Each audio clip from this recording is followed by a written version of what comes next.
ఆత్మీయులకి, జ్ఞానం అందించిన గురువులకి, ఆత్మీయులకి ఆత్మ ప్రణామాలు. ఈరోజు మరి మనకు అవకాశం ఇచ్చిన నరసింహస్వామి గారికి మరి వాళ్ళ ఫ్యామిలీ మెంబర్స్ అందరికీ కూడా ధన్యవాదాలు. కారణం లేకుండా కార్యం జరిగింది, ఏదో కారణం కాబట్టి ఏదైనా ఒక కారణం చేత మనకు కార్యం చేయబడుతుంది. కాబట్టి కారణమే లేకుంటే కార్యం ఉంటుందా? ఉండదు. కారణం బాబు వల్ల పెట్టాలనిపించింది తనకి, తన బాబు ఉన్నప్పుడు పెట్టాలి, సాయి ఉన్నప్పుడు అన్నట్టుగా అనిపించింది. ఎందుకంటే ఆ శక్తి పాస్ కావాలి కదా, తనకు కూడా అనుకున్న లక్ష్యం నెరవేర్చాలంటే ఇలా వెళ్ళాలి, ఏం చేయాలి తెలుసు కదా. ఆల్రెడీ ఈ వారం ఉన్న వాళ్ళే కదా వాళ్ళు కూడా. సాయిగా మామూలుగా బయట వాళ్ళంటే ఏదో చేయాలి, అది చేయాలి, ఇది చేయాలి అనుకుంటారంటే వాళ్ళంటే ధ్యాన యజ్ఞం, ధ్యానమే యజ్ఞంగా భావించి ఏ కార్యమైనా ధ్యానంతో మొదలుపెడతాం. మనం ప్రతి కార్యం ఏం చేస్తాం మనము ధ్యానంతో. ఎందుకంటే ధ్యానం నుంచి మనకు లేదు. ఇంకా ధ్యానం అనగానే ఏంటది, మనలోనికి మనం ప్రయాణిస్తే మన అంతరంగ శుద్ధి జరుగుతుంది. మనం అప్పుడు అనుకొని ఏం చేసినా అది కరెక్ట్ అవుతుంది, అంతే కదా.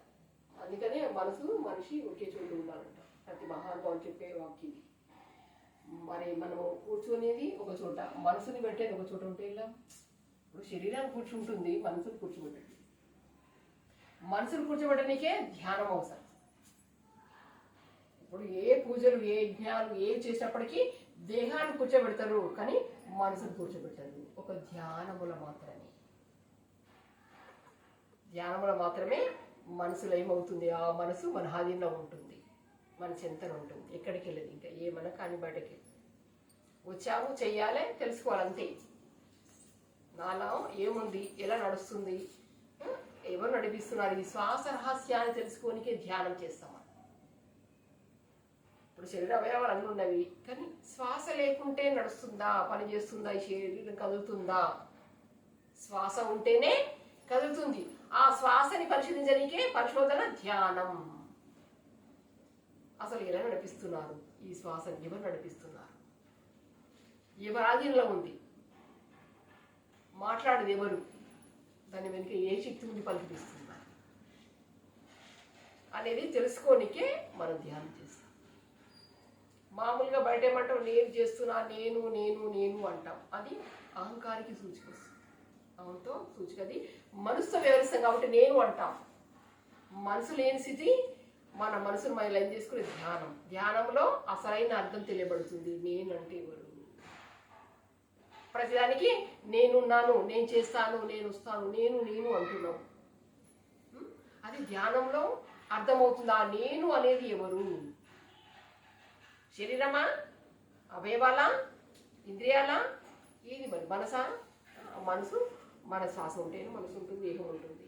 మరి ఎవరు నేను? మనలో ఉండి పలిపించేది ఆ నేను ఎవరు? ప్రతి ఒక్కరు ప్రశ్నించుకోవాల్సింది ధ్యానంలో. అవును నేను నేను అంటున్నాను, ఆ నేను అనేది ఎవరు? ఆ నేనుకి ఎవరు అసలైన శక్తి ఇచ్చేది ఎవరు? మనలో ఉండి నేను అనేది ఎవరు అసలు అనేది మన ధ్యానములో ప్రయాణిస్తున్న కొద్దీ అర్థమవుతుంది. ఆ నేను అనేది ఎవరంటే శక్తి, పరమాత్మ అని కూడా అనవచ్చు. సృష్టికర్త, సృష్టిని రక్షించి సృష్టికర్త ఉన్నాడు, నడిపిస్తున్నాడు సృష్టికర్త, అందరూ వేసింది. నామరూపరహితమైన వాడు భగవంతుడు. మరి మన దేహంలో ఉండి నడిపించేది మనమా? ఈ శ్వాస ఎవరు? ఆ శ్వాసే పరమాత్మ. ఆ నేను అనేది అర్థము ఆ పరమాత్మ సూచిక. ఆ నేనే ఆత్మ, ఆ పరమాత్మ. ధ్యానములు ఏమవుతుంది, ఆత్మ పరమాత్మలో ఏమవుతుంది. అప్పుడు ఏది ఉండదు, ఇక శూన్యం ఉంటుంది. ఆ నేనే ఆ పరమాత్మ.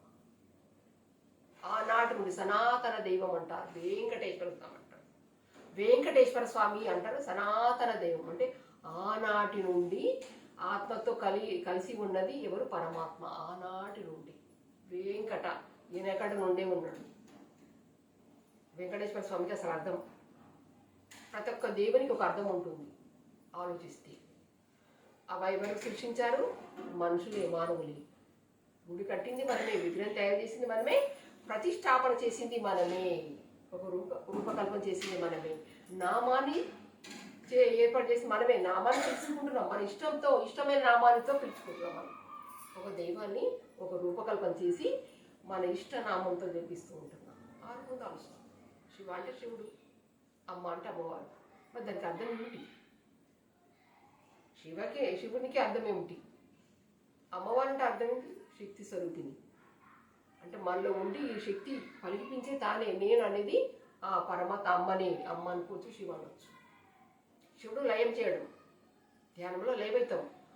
ఆత్మ పరమాత్మ లేనప్పుడు అశివత్వం అనబడుతుంది. శివత్వం శక్తినిచ్చి పలికిపించేది ఆ అమ్మవారు. అర్ధనారీశ్వర తత్వం అంటే ఆత్మ పరమాత్మ లయమైనప్పుడు అర్ధనారీశ్వర తత్వం అంటాం. మరి ఇప్పుడు ఎవరున్నారు? శివుడు, పరమాత్మ, అమ్మవారు అందరెవరు మనలోనే ఉన్నారు. ఆలోచిస్తే ఒక్కొక్క సమయ సందర్భాన్ని బట్టి ఆ శక్తులు వ్యక్తపరచడం జరుగుతుంది. ఆ నేను అర్థం అది మనలో ఉండి జాగృతంగా ఉండి పలిపిస్తారంటే ఎరుకతో ఉండు, ఎరుకతో మాట్లాడు, ఎరుకతో పనిచేయి అనే వాళ్ళ పాట.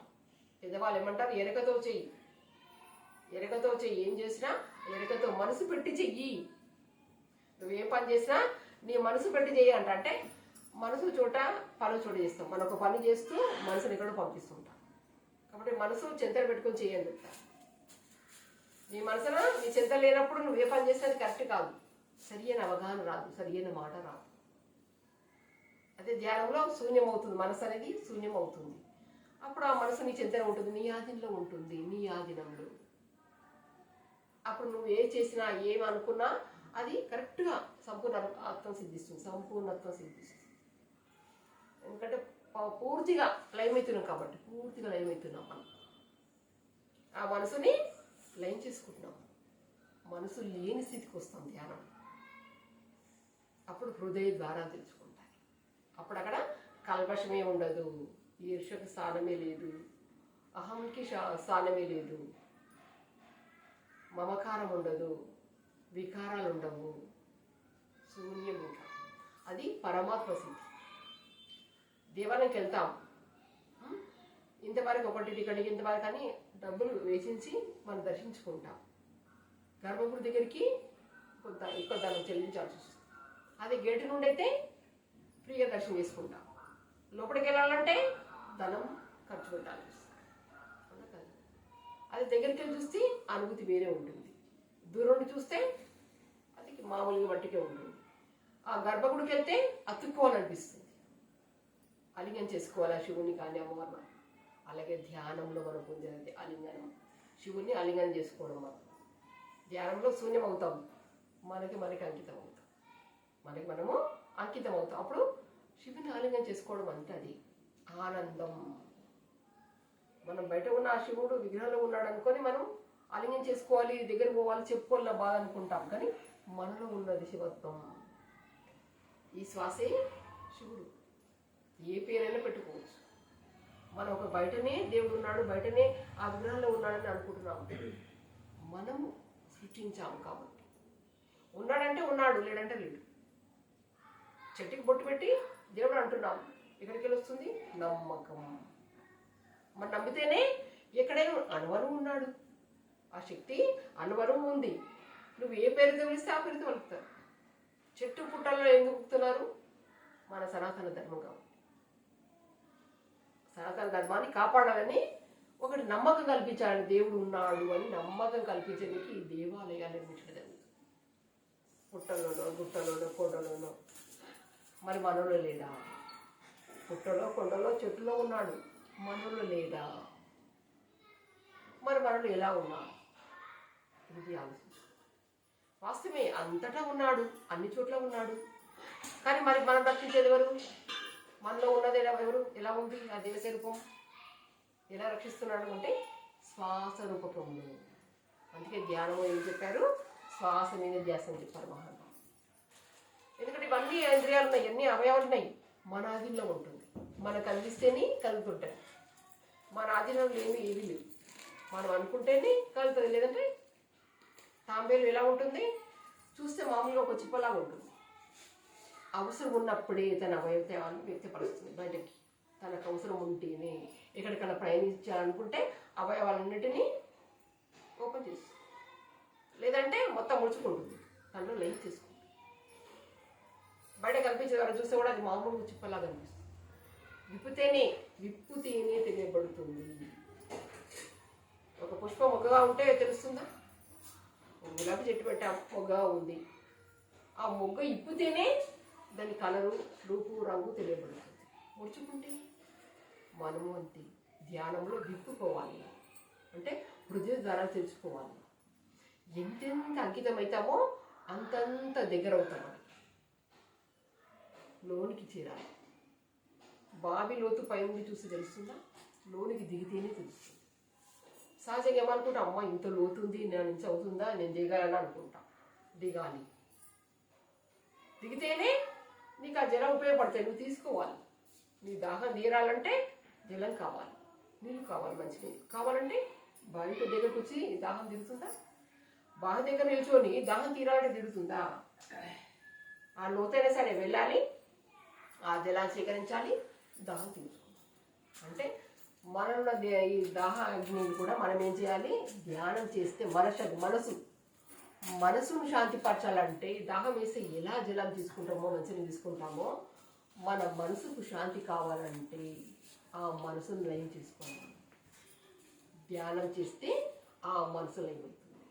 దాహం తీరాలంటే మంచినీళ్ళు తాగితే దాహం తీరుతుంది. మనశ్శాంతి కావాలంటే ధ్యానం చేయాలి. ధ్యానం చేస్తే మనశ్శాంతి లభిస్తుంది. చూసారా ఎంతటి అసలు మహత్తరం అంటే మామూలు విషయం కాదు. సూక్ష్మంలో మోక్షం అని పెట్టారు మహానుభావులు. ఎంత ఈజీ అసలు, ఏ కష్టము లేదు, ఏ బాధ లేదు. కళ్ళు మూసుకుని కూర్చోవడమే అంతే. ఇది బరువా, నష్టమా, ఏమైనా కష్టమా, శరీరానికి ఇబ్బందా, ఏది లేదు. ఓన్లీ ఉన్న చోటని కళ్ళు మూసుకొని మనలో ప్రవేశించి శ్వాస అని పరమాత్మను ధ్యానించాడు. వాళ్ళు అందుకని ఏం చెప్పారు? శ్వాసని గమనించాలని చెప్పారు మహానుభావులు. ఏ చోటకి వెళ్ళినా, ఏ గురువు చెప్పినా శ్వాస మీదనే మంత్రం చెప్తారు. ఎందుకంటే శ్వాస మీద తప్ప మరొకటి ఇక్కడ లేదు, ఏం చెప్పలేదు. అంటే ఇవి కదలవు, అవయవాలు కదలవు, శ్వాసే నడుస్తుంది. బయట ఉన్న శక్తిని, చైతన్యాన్ని తీసుకొని లోపలికి అందిస్తుంది. లోపల అన్నిటి అవయవాలకి ప్రసారం చేసి లోపల ఉన్న చెడంతా బయటకు వెళ్ళదు. అది అంశ జపం అంటారు. అందుకే అంశ అని పెట్టారు మహానుభావులు. మామూలు వ్యక్తులకి ఇది శ్వాస, మహానుభావులకి ఇది అంశ. అంశ అంటే ఏం చేస్తుంది? పాలను నీళ్ళను వేరు చేస్తుంది, మంచి చెడుని తెలియజేస్తుంది అంశ. మనలో ఇది ఏంటంటారు? అంశ జపం అంటారు. తనకు తానే జపిస్తుంది, తనకు తానే 24 గంటలు, ఎప్పటికీ 24 గంటలు. అదే మనం గమనించుకుంటూ కూర్చోవాలంటే కూర్చుంటామా? 24 గంటలు గమనించాలంటే మన ఆధీనంలో ఉంటే ఈ శ్వాస మనం గమనిస్తే నడుస్తుందంటే మనం ఏం పని చేస్తాం? ఇంకా ఈ శ్వాస పని మీద ఉంటాం, కూర్చుంటాం, ఎప్పుడు నిరంతరం శ్వాసని గమనించుకుంటూ కూర్చుంటాం. ఏమైనా పని చేస్తామా? చూడండి, తనకు తానే జపించు ఎలా పెట్టాడు మనం. కానీ గమనిస్తేనే ఆ శక్తి తెలియబడుతుంది. మళ్ళీ కూడా గమనించకుంటే నిద్రావస్థలో ఉంటుంది, గమనిస్తే ఎరుక స్థితిలో ఉంటుంది, విజృంభిస్తుంది. ఆ శక్తి ఉంది. ఒక వజ్రం ఉంది, ఇప్పుడు తప్పిపోయింది, కింద పడింది, జారిపోయి కింద పడింది, మట్టిలో మురికిలో పడిపోయింది అనుకోండి. మళ్ళీ దాన్ని కడిగి తీస్తేనే కదా కనబడుతుంది. మట్టిలో పడ్డా, మురికిలో పడ్డా కనబడుతుందా మనకి? మళ్ళీ దాన్ని తీయనికి ప్రయత్నించి తీసుకొని కడిగితేనే ఆ వజ్రం తెలియబడుతుంది. మనలో శక్తి ఉంది, కానీ ఉందని తెలుసుకుంటేనే విజృంభిస్తుంది. వజ్రం మట్టిలో ఉంటే ఏంటి లాభం? తీసి దాన్ని శుభ్రపరిచి దాన్ని వాడుకోవచ్చు, వినియోగించుకుంటాం మనం. లేదంటే మట్టిలో మనలో ఉంది శక్తి. నిద్రావస్థలు ఉంటాయి, కోల్పోతుంది. మేలుకొలిపితే విజృంభిస్తుంది, మళ్ళీ నీకు ఉపయోగపడుతుంది, అన్నిటికీ ఉపయోగపడుతుంది. మనం ఏది అనుకోని అవసరం లేదు. ఏ టైంకి ఏది జరగాలో అది జరిగి తీరుతుంది. మనం అనుకుంటాం, అయ్యో అనుకున్న పనులు కావట్లేదు, అయిపోతున్నాయి, ఆటం కలుగుతుంది అంటే కాదు. కొంత సమయం తీసుకుంటుంది, కానీ జరగడం తప్పనిసరి, జరిగి తీరుతుంది.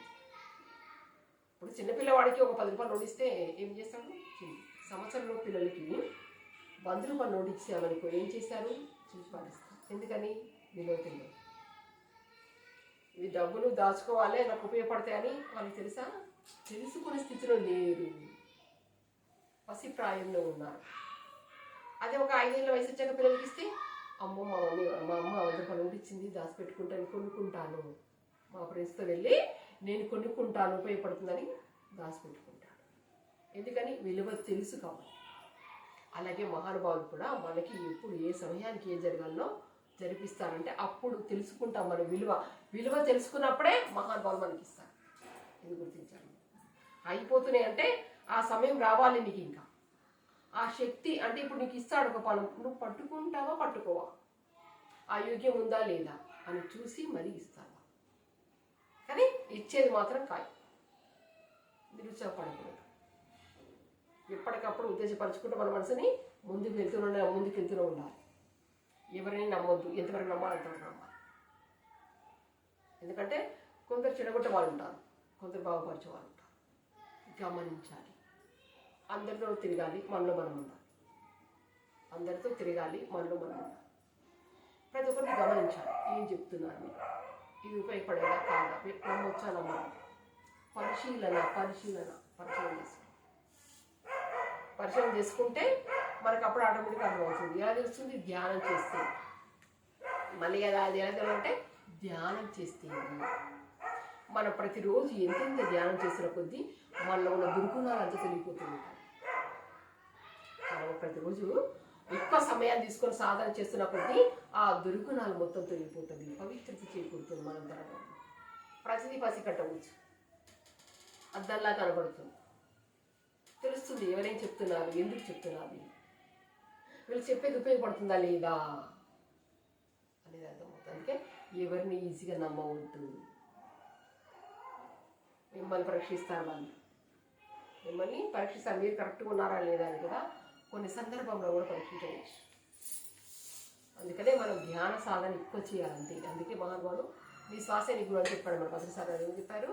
నీ శ్వాసే నీ గురువు. నీ గురువుతో ఉండు, నీ గురువుతో ఉండు. ఆత్మబోధ జరుగుతుంది. 24 గంటలు నీ గురువుతో ఉండు. 1 గంట 2 గంటలు కాదు, 24 గంటలు గమనించవచ్చు. ఏంటంటే అలా కూర్చుంటేనే నీ మనసుని చింతన ఉంటుంది. ఎప్పుడైతే నీ మనసుని యాదిలో ఉంటుందో 24 గంటలు నీతో ఉంటావు. ఏ పని చేసిన ఎరకలో ఉంటావు. ఇక పొరపాటు తడబడలు ఉండనే ఉండవు. నీవుండి పొరపాటు జరగండి, తడబడవు. ఎందుకంటే కరెక్ట్గా ఉంటావు. నీ మనసు నీ యాదిలో ఉంది కాబట్టి కరెక్ట్గా వస్తుంది. నీ మాట అయినా నీ చేష్టలైనా. అందుకే ఎంతెంత చేసినప్పుడు అంతంత తెలిగిపోతుంది. అద్దం మీద ఏంటి ఏదైనా మబ్బు పడితే ఎలా ఉంటుంది, దుమ్ము ఏదో పడితే మసక కనబడుతుంది. అంత క్లారిటీ కనబడదు. మన ఫేస్ మనకు కనబడుతుందా? అద్దం పైన దుమ్ము పడితే, ఏదైనా మరకలు పడితే దాన్ని మరకలు తీసివేస్తేనే ఒక స్పష్టత ఏర్పడుతుంది. మన ప్రతిబింబాన్ని మనం చూసుకోగలుగుతాం. అలాగే ధ్యానం చేస్తూ ఉన్నా కూడా ఇలాంటి ఆటంకాలు ఏర్పడుతూ ఉంటాయి. అదని తీసివేయాలంటే ధ్యానం చేస్తూ గ్రహించే శక్తిని పొందాలి. మంచి చెడు తెలుసుకుని విషయ జ్ఞానాన్ని పొందాలి. ఓన్లీ చేసేవా, కూర్చున్నావా, గంటలు వస్తుంది ఆ శక్తి. వస్తే ఏంటి అనవసరంగా మాట్లాడుతూ, అనవసరంగా చేస్తూ, అనవసరమైన ఖర్చు పెట్టుకుంటున్నాం. ఖర్చు అవుతుంది. ఆ శక్తి వస్తుంది, పోతుంది. నిలకడ అనేది లేదు, నిలుపు అనేది లేదు. నిలుపుకోవాలి, నిలకడ ఉండాలంటే నీ మనసుని యాదంలో ఉండాలి. ఆ శక్తిని వినియోగించుకోవాలి. ఎలా వినియోగించుకోవాలి? మహానుభావులు చెప్తూ ఉంటారు. అది గమనించాలి, బాగా గమనించాలి. ఎప్పుడు ఎలా ఉండాలి, ఎక్కడ ఎలా నడుచుకోవాలి. అన్ని చోట్ల ప్రదర్శించకూడదు. మన శక్తిని అవసరం లేదు. ఎవరెవరి కర్మ చేసిన బట్టి వాళ్ళు అనుభవిస్తారు. అనవసరమైన అంటించుకొని దుర్వినియోగపరచుకుంటాం మన శక్తిని మనమే హరింప చేసుకుంటున్నాము. వస్తుంది, పోతుంది. లాభం ఏంటి? కాబట్టి మన మనసు ఎప్పుడైతే మన వశం అవుతుందో పరిస్థితి మనకు అర్థం. ధ్యానమే దానికి అంతే మించి మరొకటి జ్ఞానము. మనసుని వశపరచుకోవాలంటే జ్ఞాన బోధన జరగాలి. ఇలాంటి నిరంతరం సజ్జన సంగతులు పాల్గొంటూ ఉండాలి. ఎంతెంత పాల్గొంటామో అంతంత శూన్యమవుతుంది మన మనసు. అన్ని వికారం నిర్వహించుకుంటాం. మనం కరెక్ట్గా ఉంటాం. ఇంకా పొరపాటు చేసినా ఎంబడే సరిదిద్దుకుంటాం. మన అంతరంగంలో వాయిస్ వస్తుంది, అంతర్వాణి. వినగలిగితే దానికి మనం అనుకూలంగా నడుచుకున్నట్లయితే కరెక్ట్గా ఎప్పుడు ఏ సైన్కి ఏం చేయాలో చేస్తాం. మనం వెళ్ళాలంటే వెళ్తాం, లేదంటే అయిపోతాం. మాట్లాడంటే మాట్లాడతాం, లేదంటే వదులుకుంటాం. అప్పుడు ఏం తినాలి, ఎంత తినాలి, ఎలా మాట్లాడి, ఎలా నడుచుకోవాలి అర్థమవుతుంది. మనతో మనం ఉంటే అప్పటి వరకు నేను ధ్యానం చేస్తున్నా కదా, నేను ఎలా వేయొచ్చాను కదా అంటే అది కరెక్ట్ కాదు. అంటే నీ మనసుని ఇంకా నీ ఆధీనం చేసుకోలేదు, ఇంకా ఆధీనపరచుకోలేదు, చంచలత్వంలో ఉంది. ఆ చంచలత్వంలో ఉంటే అప్పుడు నువ్వు ఏం చేస్తున్నావు తెలియదు, ఎలా మాట్లాడుతానో తెలియదు, ఏం మాట్లాడో తెలియదు. వెళ్ళాలని పరిగెత్తు ఉంటావు, అక్కడ ఏముండదు. అప్పుడు ఎలా ఉంటుంది శక్తి నిశ్చేతన? ఉండనే ఉండదు, వస్తూ ఉంది పోతుంది. నిలకడ, నిల్వ ఉండాలంటే నిలకడ, నిశ్చలత్వం ఏర్పడాలి. అంతే, ఏదో చేస్తున్నామా, వస్తున్నామా, వెళ్తున్నామా, వింటున్నామా అంటే కాదు. విన్నదని ఆచరించాలి, ఆచరణలో పెట్టుకోవాలి, నిజ జీవితంలో ప్రవేశపెట్టాలి. ఒక్కొక్క పాయింట్ విన్నవి మహానుభావులు చెప్పినాయి అని ఇందులో వేసుకొని సమయ సందర్భం బట్టి వినియోగించుకోవాలి. అప్పుడే మనకు ఉపయోగపడుతుంది. లేదంటే ఏం నాకు విన్నామా, వెళ్ళామా, వచ్చామా, కూర్చున్నాం, చేసాం. కూర్చుంటే ఏంటి, నీ మనసును నువ్వు వశపరచుకోలేదే, నీ మనసును నీ ఆధీనం చేసుకోలేదే, మరి ఏం లాభం కూర్చోండి, వినేం లాభం. అందుకని విన్నదని ఆచరించాలి. ఇంపార్టెంట్, సాధనతో పాటు ఆచరణ ఇంపార్టెంట్. అలా ఆచరిస్తే ఏంటి పొరపాటు జరిగింది, ఇంకా నేను రోడ్డు నుండి పొరపాటు మాట్లాడాను, కరెక్ట్ మాట్లాడాలి, ఎదుటి వ్యక్తికి ఉపయోగపడే విధంగా మాట్లాడాలి. ఆ మాట వల్ల ఎదుటి వ్యక్తిని నిలబెట్టే విధంగా మాట్లాడాలి. ఎందుకంటే మనం ఇంతసేపు మాట్లాడుతున్నాం, మన శక్తి ఖర్చు అవుతుంది. శ్వాస ప్రక్రియ అయిపోయి మాట రూపంగా బయటకు వస్తుంది. మరి ఎలా వినించుకోవాలి మాటని? ఆ మాటను ఎలా వినించుకోవాలి? ఉపయోగపడే విధంగా మాట్లాడాలి. సరికాని మాట మాట్లాడద్దు. నోటి మాట వల్ల 50% శక్తి కోల్పోతాం. 50%. చూడండి, ఇలా ఒకదానికి ఖర్చు అవుతుంది. జరిగిన దానికోసం, జరగబోయే దానికోసం, భూత భవిష్యత్తు కోసం ఇలా ఆలోచిస్తూ హరింపజేసుకుంటాం. 100కి 100. 50 మాత్రం నోటి మాట నుండి 50% ఖర్చు అవుతుందా గమనించండి. మరి అది ఎంత కాపాడుకోవాలి? 100లో సగం ఖర్చు అవుతుందంటే ఎంత శక్తివంతమైనది ఆ మాట, ఎంత శక్తివంతమైనది. గంటలు మాట్లాడతాం, ఈ ప్రక్రియ అయిపోతుంది. మీరు చూడండి, శ్వాస ప్రక్రియ అయిపోయి మాట కార బయటకు వస్తుంది. మరి ఎంత విలువైనది ఉండాలి ఆ మాట. రామబాణం అంటే ఉరికినా మాట మాట్లాడితే రామబాణం ఉండాలి అంటారు. హృదయానికి ప్రేమతో మేలు కొలిపే విధంగా ఎదుటి వ్యక్తులని మాట మాట్లాడితే ఎలా ఉండాలి? ఎదుటి వ్యక్తిని మేలు కొలిపే విధంగా, పొరపాటు చేసిన పువ్వుతో కొట్టినట్టు ఉండాలి. మళ్ళీ తన పొరపాటు తను గ్రహించేటట్టుగా ఉండాలి. మాట మాట్లాడితే బాగా వస్తుంది. అంతేగాని పొరపాటు చేసేమంటే మళ్ళీ వస్తారా? వింటారా మనమాట?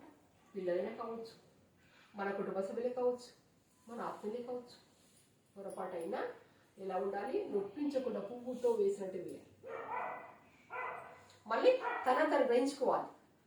అవును, పొరపాటుగా మాట్లాడాను అంటే కారణం ఎవరు? మనమే. మనం మారితేనే కదా, మారితేనే మనం సరి చేసుకుంటే ఆ మాట సరైన మాట వస్తుంది. మనమే మార్చకుండా నేను ధ్యానం చేస్తున్నాను కదా అలాంటి ఎలా ఉంటుంది? ఫస్ట్ నువ్వు మారలేదే, పక్క వాళ్ళు ఎలా వింటారు? కాబట్టి మనం చేస్తున్నామంటే చేస్తున్నప్పుడు మనం మార్చుకొని ప్రయత్నించాలి. ఎదుటి వ్యక్తిని నొప్పించకూడదు. ఎప్పుడు మాత్రం గుర్తుంచుకోవాలి, ఎదుటి వ్యక్తిని ఏ మాత్రం నొప్పించే విధంగా మాట్లాడద్దు. పొరపాటు చేసినా కూడా తెలియజేసే విధంగా మాట్లాడాలి, ప్రేమతో, గౌరవంతో. ఇవే స్థిరాస్తులు మనకి. జ్ఞానవంత లక్ష్యం ఏంటంటే ప్రేమతత్వంతో ఉంటారు ఎప్పుడు కూడా. దయ, కరుణ, మైత్రి అంటే స్నేహభావంతో. ఇవి అభ్యసించుకుంటే మనం ఎక్కడ వెళ్ళినా అందరు మన వశం అవుతాం. పచ్చని చెట్టు కిందకి అందరు వస్తారు నీడ కోసం. ఎండిపోయిన చెట్టు కిందకి వస్తారా? చెట్టు పచ్చగా ఉంటే మనం బయట వెళ్తున్నాం, వర్షం వస్తుంది, తలదాచుకోనికి ఎక్కడికి వస్తాం? పచ్చని చెట్టు కింద పరిగెత్తాం. అది ఆకులు ఆలిపోయి ఎండిపోయిన చెట్టు కిందకి వెళ్తామా? తనకి తనే రక్షణ లేదు, ఏమన్నీ రక్షిస్తుంది? ఆకు లేవు, ఎండిపోయి ఉంది, మనం కాపాడుతుందా? పచ్చని చెట్టు మాత్రమే కాపాడుతుంది. అలాగే ప్రేమతత్వంతో ఉన్న వారి చెంతకి అందరూ వస్తారు. ఆ ప్రేమ అనేది అలా రాక్కుంటుంది. అట్లా రాబోతుంది అందరినీ కూడా. ఎందుకంటే ప్రేమే కదా. వాళ్ళు మేలుకొల్పాలంటే ప్రేమతోనే మేలుకొల్పాలి. ప్రతిదీ కూడా ప్రేమతో పలకరింపడం, ప్రేమతో చెప్పడం, ఇది అభ్యసించుకోవాలి. అసలైన జ్ఞానవంతుల లక్ష్యము ఇదని మహానుభావులు చెప్తారు. ఏ గ్రంథంలో పఠించినా కూడా ఈ ప్రేమతత్వంతో ఉండాలి, దయతో, కరుణతో, అంతే తప్ప విమర్శించే విధంగా ఉండకూడదు. ఏగతాళ్ళు, విమర్శలు ఇలాంటివి ఓదార్పు ఉండాలి. ఇవి అభ్యసించుకోవాలి. మనం ధ్యానం చేసే ఇందుకే ఇవి స్థిరాస్తులు. మన ఆస్తి అది కాదు కదా. ఇప్పుడు మనం స్థిరాస్తి అంటే అది అనుకుంటాం, బ్యాంకులలో బ్యాలెన్స్ ఉంది కదా అదే స్థిరాస్తి అనుకుంటాం. కానీ కాదు, మనతో వచ్చేది ఇవే. మనతో ఉండేటివి స్థిరాస్తులు అంటే ఇవి అభ్యసించుకోవాలంటే మనసు శూన్యమైతేనే అటువంటికి వచ్చేస్తాయి. అంటే అభ్యసించుకోవాలంటే బయటకి తెచ్చుకునేటిగా మనలో ఉన్న వాటిని మేలుకొల్పడం. ఎరికంటది ఎరికలో ఉండాలంటే అది ఓహో నాలో మార్పు వచ్చింది, నా కోపం తగ్గింది, ఎదుటికి చూడగానే ప్రేమ కలుగుతుందంటే నువ్వు సరియైన సాధన చేసుకోవాలి. ఇంకా గమనించుకోవాలి. గంటలు కూర్చోవడం అంటే కాదని. మార్పు సంభవించకుండా గంటలు ఎన్ని గంటలు చేసేయండి, ఎంత డబ్బు ఉంటే ఏంటి, సగీని దానికి ఉపయోగించకుండా. కోటీశ్వరుడు ఉన్నాడు, పిల్లలు ఉన్నారు, ఆ కోట్లు గడిచిపోతే ఆ కోట్లని విలాసాలకి దాన్ని ఖర్చు పెడితే ఏమైనా లాభమా? సరైన కార్యక్రమాలకి ఖర్చు పెడితే ఒక అర్థం పరమార్థం చేయండి, అంతే కదా. మనం కూడా ధ్యానం చేసి శక్తిని పొందుతున్నాం. ఆ పొందిన శక్తి దేనికి వినియోగించాలి? వీటికి వినియోగించాలి. కాబట్టి మనం ధ్యానం వల్ల ఇవి మార్చుకోవాలి. ప్రతిరోజు మనల్ని దృష్టి పెట్టుకోవాలి. నేను మారానా? రోజుకి గమనించాలి. రోజుకి నాలో ఏమైనా మార్పు వచ్చిందా, నాలో ఏమైనా తొలగించుకున్నావా? ఇదమ్మా ధ్యాన లక్ష్యం. ఏదో విన్నామా గ్రంథపడని చెప్పి అది కాదు.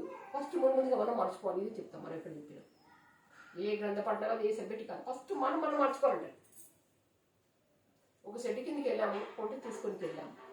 ఆ చెట్టు కింద కూర్చోవాలంటే దుమ్ము ధూళి అంతా చెత్త పడి ఉంది, అక్కడ కూర్చుంటామా? శుభ్రపరచుకుంటేనే కూర్చుంటాం.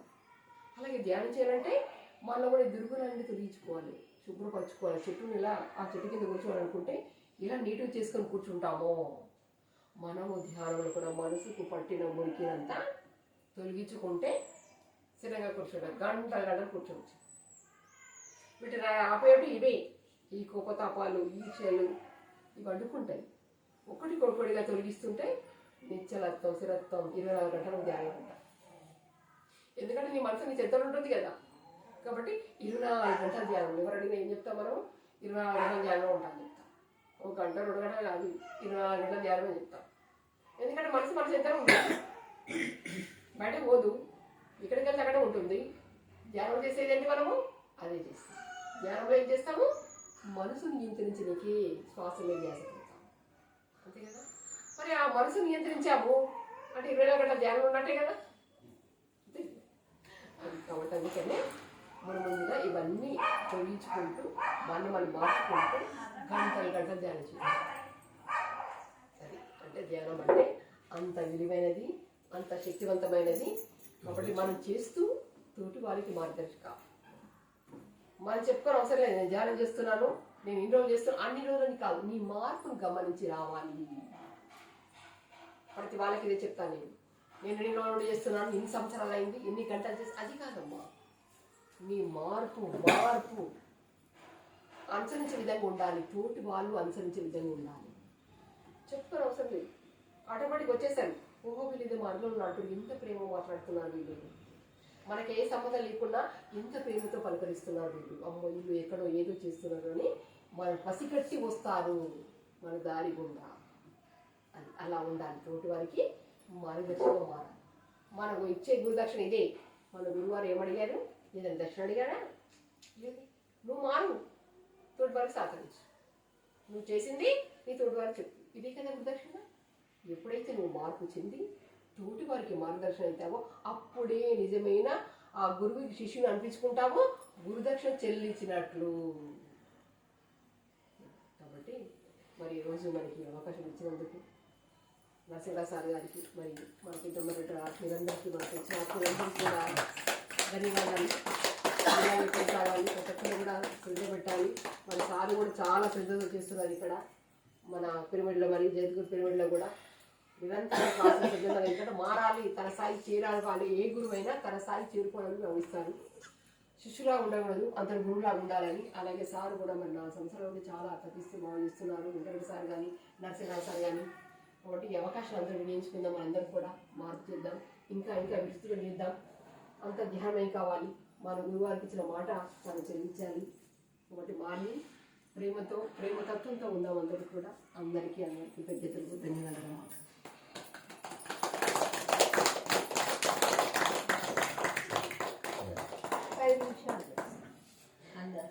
అందరికీ నమస్కారం. అలాగే మన పోసంపల్లిలో ధ్యానం మొదలు గడుపుతున్నాము.